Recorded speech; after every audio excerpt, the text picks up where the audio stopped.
Hello everyone, welcome to another video. Spring is coming finally, and we went for a stroll in the woods and we found a lot of wild garlic. I don't know if you ever tried it, but it's really delicious, and here in our area you can find them everywhere near a forest where there is a little bit of sunshine, as you see here. It smells gloriously like garlic.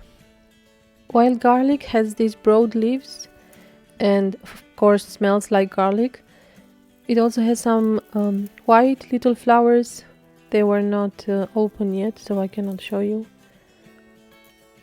And you have to pick it in spring. This is the time. Always pick them in spring, and they should smell of garlic so that you don't mistake them with other plants. Back at home, I'm softening some onion in some oil to give it a little bit more complexity to the flavor, and we also like onion a lot. And when the onion softened a little bit, I added 2 garlic cloves chopped for an extra punch of garlic flavor, and then some potatoes and some chicken stock that I had at hand, but you can use just water or vegetable stock, whatever you have. Submerge everything under water and then just boil everything until the potatoes are soft. I added also some salt and pepper to taste. You can add other spices if you want. Cover and simmer. And in the meanwhile, I washed the wild garlic. I have 200 grams here. You can use less if you don't have that much. This is how it looks. You can see it also has a little flower which is not yet open, and you can use the stem, the leaves and the flowers to add to the soup.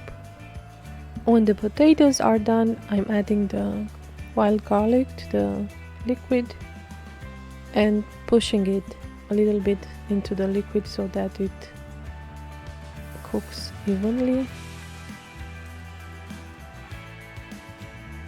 I'm doing this with the spoon now, and boil for additional 5-10 minutes until the wild garlic is done. As you can see here, I'm now turning off the heat and I'm using an immersion blender, but you can also use a normal blender from your food processor to make everything smooth like a cream. Just be careful because everything is very hot. As you can see, now everything is quite smooth, and now it can be served as it is, or additionally you can add some toppings. I chose to serve it with a little bit of Greek yogurt, but you can use creme fraiche or sour cream, or leave it as it is. This is my Greek yogurt. And I also had some croutons, and I just sprinkle everything on the surface. And that's it. It's a very easy recipe and you don't need much for it. I hope you give it a try, and see you next time.